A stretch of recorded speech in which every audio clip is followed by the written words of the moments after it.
उन बात की कि कोई बात तो करनी होती है ना, कि वो ऑफिस से आते हैं तो कोई बात करते हैं। तो यहाँ पे ये बहुत सुंदर कहा कि देखिए, आप सारा दिन घर पे होते हैं और जब वे आते हैं तो क्योंकि कोई बात करनी होती है तो सुनाते हैं, पर he is not ready, he is not ready. When he is ready then give him, no, when he is ready to listen तब दीजिए। क्यों आप अपनी इतनी ज़्यादा एनर्जी खराब करते हैं और फिर उसके बाद डिसअपॉइंटमेंट मिलती है कि अगले ने तो कुछ सुना ही नहीं। तो उन्होंने कहा कि नहीं, उन्हें अच्छा लगता है कि मैं सुनाऊं और हम बात होती है, अच्छी बात है। और कहते वो सुनते भी हैं, पर बहुत बार इस तरह से हो जाता है। तो यहाँ पे यही है, जब अगला बात करना चाहे, जब अगला कहे सुनाइए, तब सुनाइए। बिन पूछे मत शुरू हो जाइए, रुकिए वहां पर। और जब अगला कहे कि अच्छा सुनाओ, अब वो क्या है, अब वो रेडी है सुनने के लिए।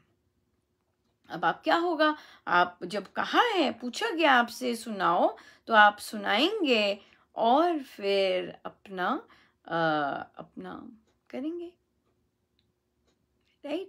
और तब सुना भी जाएगा, रिस्पॉन्स भी आएगा, और आपको चिंता करने की जरूरत नहीं है कि चिड़चिड़ाहट होगी। आपको चिड़चिड़ाहट क्यों होती है? क्योंकि वो डिसरिस्पेक्ट हो जाता है। वो डिसरिस्पेक्ट हो जाता है कि आपने इतनी लंबी बात, इतनी सारी कहानी सुनाई एंड अगला डिडंट इवन केयर। क्यों? क्योंकि उसको उस समय नहीं चाहिए होता। जब उसको चाहिए तब दीजिएगा, जब उसको चाहिए तब दीजिएगा। जब उसको चाहिए तब दीजिएगा।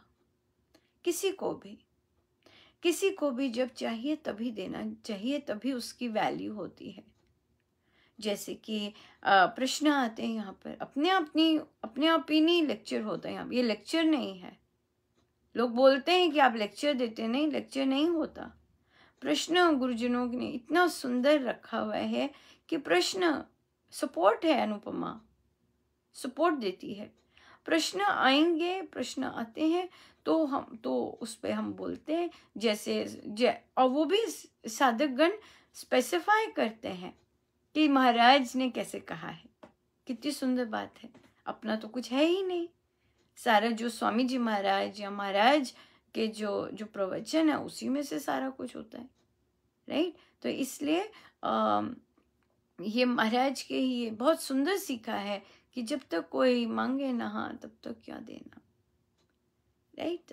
जब तक मांगे नहीं तब तक क्यों देना। जब मांगे कि चाहिए तब दीजिएगा, या बहुत प्यारा है। सो इसलिए इसी से रिलेटेड आया ईगो एंड सेल्फ रिस्पेक्ट में क्या अंतर हो जाता है। ये बहुत बहुत बहुत प्रचलित क्वेश्चन है और बहुत ज़्यादा इसकी चर्चा होती है कि कैसे डिस्टिंग्विश करें ईगो एंड सेल्फ रिस्पेक्ट में। महाराज ने बच्चों की जो पुस्तक है उसमें बहुत सुंदर लिखवाया है आत्मसम्मान के बारे में। आत्मसम्मान में महाराज ने प्रवचन पीयूष में भी इसका उल्लेख आता है महाराज का। जब हम आत्मा की बात करते हैं तो महाराज कहते हैं कि अपनी आत्मा को कभी भी छोटा नहीं समझना, अपनी आत्मा को तुच्छ नहीं समझना, अपनी आत्मा को ऊंचा मानना है, परमेश्वर का अंश है, राइट। तो अपना आत्मसम्मान बनाए रखने का क्या मतलब हुआ कि परिस्थिति जैसी भी हो रही है, मैं अपनी आत्मा का सम्मान करती हूँ और करता हूँ, और जो मैं आत्मा में स्थित रहती हूँ। अगर मैं अपने आत्मा के गुणों का सम्मान नहीं करती, कि आत्मा तो डामाडोल नहीं होती है, स्थिर है। हाँ, आत्मा को तो चिंता नहीं होती है, बिल्कुल स्थिर है। तो परिस्थिति जैसी भी उल्टी पुल्टी होती है, मैं अपना आत्मसम्मान बनाए रखती हूँ। क्या मतलब कि मैं अपनी आत्मा में स्थित रहती हूँ। आत्मा डामाडोल नहीं होती, मैं शांत हूँ। हाँ, आत्मा को चिंता नहीं होती, मैं शांत हूँ। मैं अपने आत्मा के गुणों में रह सकती हूँ। इसका मतलब ये है। कितना सुंदर है ना, मतलब अपना आत्मसम्मान बनाए रखना। अब बात आ जाती है कि जब दूसरे आपके आत्मसम्मान को ठेस पहुंचाए, ऐसी बात आती है ना, उसने मेरी डिसरिस्पेक्ट कर दी, या उसने मेरा इस तरह से किया, या मेरा आत्मसम्मान को ठेस लगाई। सबसे पहली बात, क्या हमें पता है दूसरा अपनी आत्मा को आत्मा समझता है और आपकी आत्मा को भी आत्मा समझ रहा है? ठेस लगती है प्राइड को, ठेस लगती है प्राइड को, उसको ठेस लगती है। आत्मा को तो ठेस लग ही नहीं सकती। और हम जानते हैं हर कोई अपनी आत्मा को तो जानता भी नहीं या मानता भी नहीं कि मैं आत्मा हूं, राइट? सो जब दूसरा अपमान करता है, नीचा देखता है, और जो भी जिस तरह का भी व्यवहार करता है, वो आत्मा को तो देख के कर नहीं रहा होता। क्योंकि अगर आत्मा ही आत्मा दिखने लग जाए तो आत्मा का डिसरिस्पेक्ट कैसे हुआ? हो नहीं सकता ना। तो वो तो सोच ही अलग होती है बहुत ज्यादा। तो डिसरिस्पेक्ट होती है सोच की, डिसरिस्पेक्ट होती है रिलेशन की, डिसरिस्पेक्ट होती है ऊंच नीच की, डिसरिस्पेक्ट होती है कार्य की, इस इन चीजों की होती है डिसरिस्पेक्ट। आत्मा को तो जानता ही नहीं होता अगला। जो एक दूसरे को आत्मा मानते हैं वहां डिसरिस्पेक्ट वर्ड ही नहीं आएगा फिर, राइट? क्यों? क्योंकि हम एक दूसरे को आत्मा मानते हैं तो हम तो झुक के करेंगे कि भाई ये आत्मा है, इस तरह से, राइट? हाँ, अपना दायरा देखना, अपना दायरा देखना बहुत इंपॉर्टेंट है ना, कि मेरा दायरा क्या है।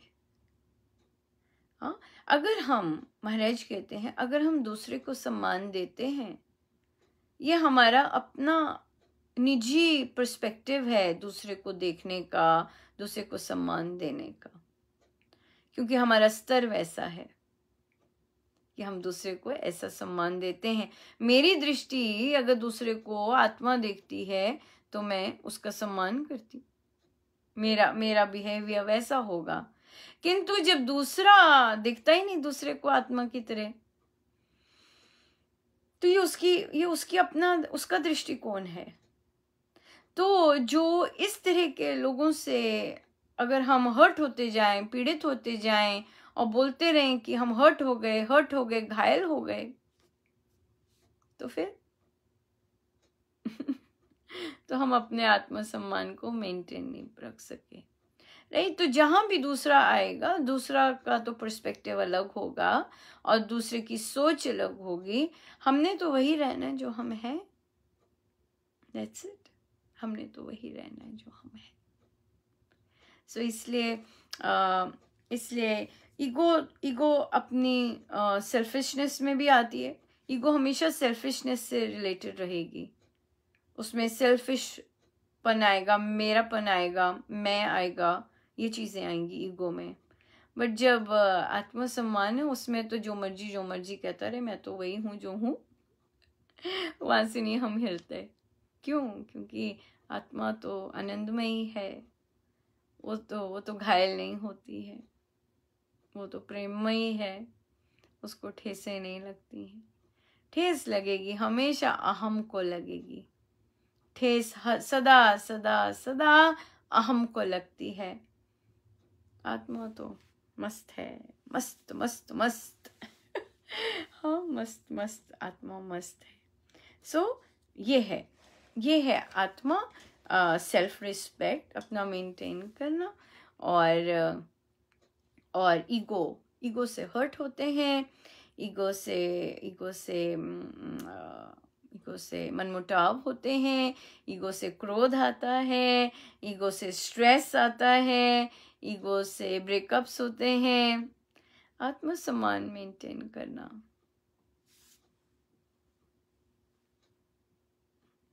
राइट? आत्मसम्मान में तो शांत रह जाते हैं। मैं आई एम मेंटेनिंग, आप मुझ पर इस तरह का अपमान कर रहे हैं, आप मुझ पर इस तरह की एलिगेशन लगा रहे हैं, आप इस तरह मुझ पर छींटे मार रहे हैं, ये आपका है। मैं अपनी आत्मा में स्थित बैठी हूँ, मैं अपनी आत्मा को सम्मान देकर वही हूँ। आपकी करनी आप जानो। मैं अपने आत्मा को जानती हूँ कि उसे कुछ नहीं असर होता इन चीज़ों से, वो शांत है। ये है अपनी आत्मा को सम्मान देना। कोई किसी का हर कोई दूसरे को अपनी ही दृष्टि से देखकर उसी तरह से व्यवहार करता है, राइट? अगर कोई किसी को इज्जत नहीं दे रहा, ये उसकी अपनी करनी है, ये उसकी अपनी दृष्टि है, ये उसका अपना सोच है, ये उसका अपना बिहेवियर है, हमारा नहीं है। हमारा तो है देयर वी गो, शांत, अपनी आत्मा के गुणों से लिप्त, और उसी में डाइव इन कर जाए, राइट? ऐसा नहीं है कि बहुत सुंदर चर्चा हुई कि भाई हम जब आत्मनिरीक्षण करते हैं तो हम कैसे मानते हैं कि हम आध्यात्मिक तौर पर हेल्दी हैं। तो सादिक जी बोले कि जब कभी गुस्सा ही ना आए, जब कभी पीड़ा ही ना हो, जब कभी इस तरह, ऐसे बोले कि ये ऐसी स्थिति हो अगर, तो देखिए, पर यहाँ पर एक चीज बहुत सुंदर आती है रामायण जी में। प्रभु राम को जब पता चलता है दशरथ जी का तो कि उनका निधन हो गया है, तो वो 2 घंटे के लिए लिखा है अचेत हो जाते हैं। किंतु 2 घंटे के बाद जब वापस चेतना में आते हैं, पूर्ण रूप से पूर्ण रूप से चेतना में आ जाते हैं, फिर ज्ञान देते हैं और वो कर इस तरह से सारा बिल्कुल नॉर्मल हो गए, अपने ज्ञान में स्थित हो गए। वो जो ब्लो है वो तो लगता है, वो जो धक्का है वो लगता है। सो आध्यात्मिक हेल्थ अगर कहें कि किससे नापी जाती है कि कितनी जल्दी आप वापस आते हैं। सबसे पहले कितना गहरा आपको लगता है और कितनी जल्दी आप वापस आते हैं और नॉर्मल होते हैं।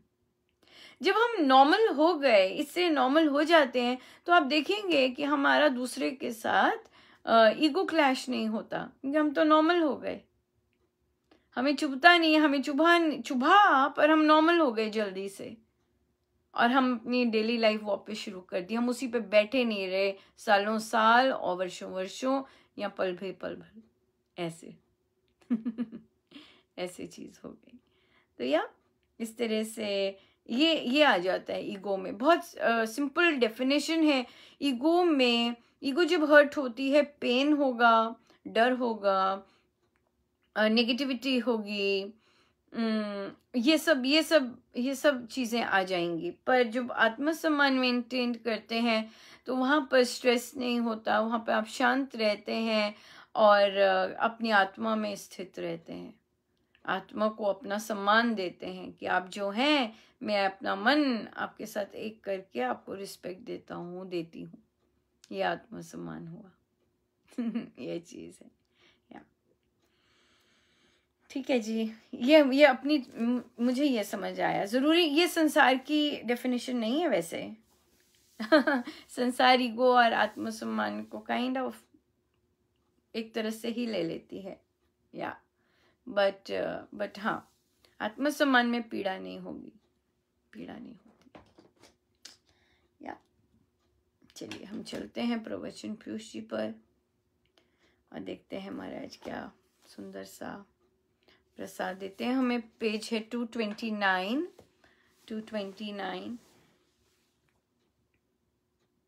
अंतःकरण की शुद्धि। कल के इस समय के कथन में यह दर्शाया गया था कि निर्भयता देवों में होती है। अगला लक्षण महाराज श्री कृष्ण जी ने कहा, सत्व संशुद्धि, अंतःकरण की शुद्धि, अंतःकरण की निर्मलता। आदमी के अंदर खोट रहता है, बाहर मुख कमल के समान चंदन की जैसी भीनी वाणी, पर हृदय में कैंची। दुरात्मा जो होते हैं उनके मन में कुछ और होता है और वाणी में कुछ और, दुरात्मा। इसे महाराज ने शब्द दिया दुरात्मा। यही चीजें हम उपासक के आंतरिक जीवन में भी पढ़ रहे हैं। देखिए, ये जो चीज जो उपासक के आंतरिक जीवन में लगभग 15 या 16 पृष्ठ पर है, प्रवचन पीयूष जी में ये 229 पेज पे है। तो दुरात्मा, मन में कुछ, वाणी में कुछ। मन में बुरे विचार उत्पन्न ना हो, देवत्व में ये पाया जाता है। दुर्वासना ना पैदा हो, देना ये देवत्व है। खाली आदमी में बुराइयां आती हैं, मन को खाली ना रखना दुर्वासना पैदा ना होने देने का एक अच्छा उपाय है। किसी ने किसी वृद्ध से पूछा कि आपकी आयु कितनी है, तो उसने वर्ष गिनकर बताया, मैं 70 वर्ष का हूँ। यह सुनकर उसने कहा कि तुम इतने अच्छे मालूम होते हो, भला इसका क्या कारण है कि तुम 70 वर्ष के दिखाई नहीं पड़ते हो। वह बोला, कोई कारण और तो मुझे पता नहीं, एक इतनी बात अवश्य है कि मैं मन को मैला नहीं बनाता। ये मैंने अपने पिता से सुना था कि मन को मैला नहीं बनाना। राह चलने वालों के पथ में ऊंचा नीचा पथ भी आता है। संसार में बुरे भी आदमी मिलते हैं, भले भी मिलते हैं। मैंने मन को मैला नहीं होने दिया, यही कमाई की है। फिर जो अवकाश मिलता है उसमें भगवान का जाप किया करता हूँ। कठिनाइयां भी आई होंगी तुमको। उसने कहा, हाँ, मेरी भार्या जो आई तो उसके संबंध से, उसके बर्ताव से मैं कैसे कटुभाषी ना बनता। लेकिन यह मैंने सोच लिया कि मैंने अपने हृदय में कटुता नहीं लानी है। कभी मैंने उसको डांटा नहीं, ताड़ व तर्जना करी नहीं। मैं मन को मैला होने देता तो ही ये अवसर आता। विवाह के 5वें वर्ष उसने स्वयं ही कह दिया कि तुम्हारी धारणा ने मुझे झुका दिया, मेरा स्वभाव बदल दिया। मैंने कहा, यही यदि तुम्हारा स्वभाव बदल जाए तो बड़ी अच्छी बात है। मैंने देखा कि वह बिल्कुल बदल गई। यदि मैं दुर्वासना पैदा होने देता, मन में क्रोध लाता, तो मेरे घर का संसार और ही होता। सुंदर है, मन में मैल नहीं आने दिया। चलते हैं, कंप्लीट कर लेते हैं ना।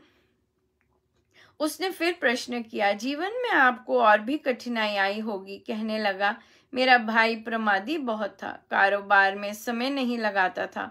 पिताजी के होते हुए तो वह ठीक चलता रहा। मैंने भी यही समझा, पिताजी ही समझाएं। पिताजी के जाने के बाद उसने घर बंटवारा करवा लिया। ज्यादा मांगा, मैंने दे दिया।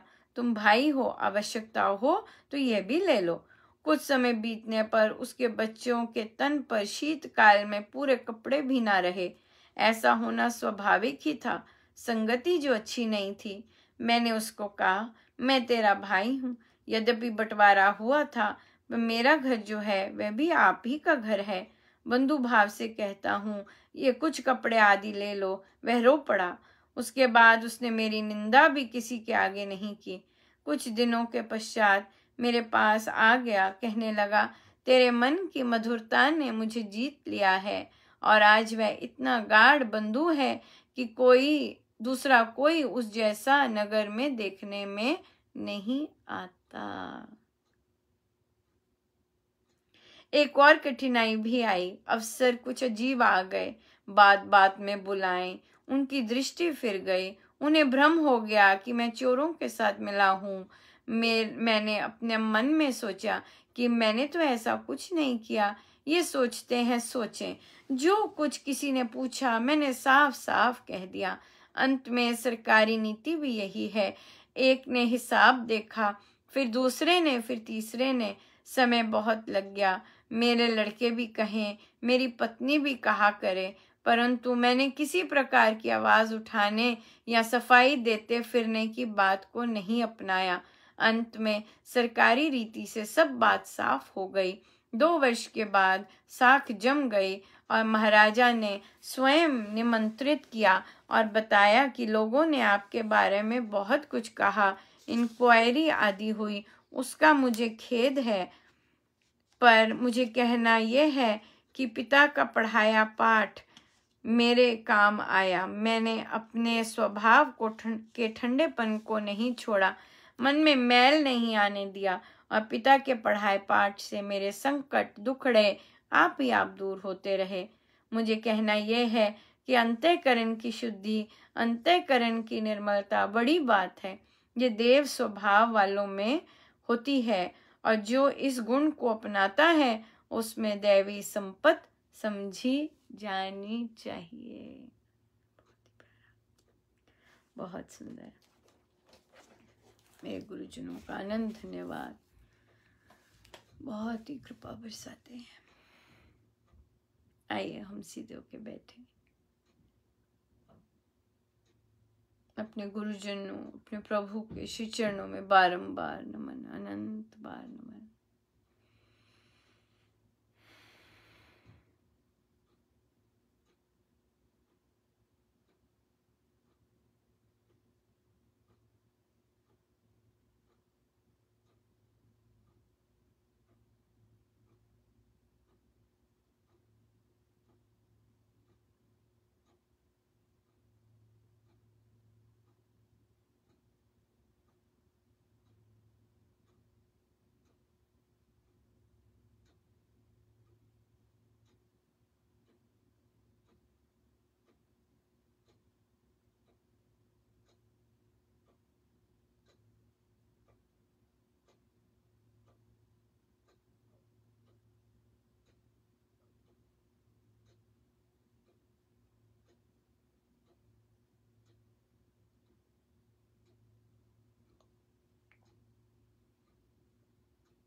सुने क्या कहते हैं परमेश्वर, सुने।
मेरे गुरुजनों का बहुत बहुत धन्यवाद, सब उनका उन्हीं के श्री चरण।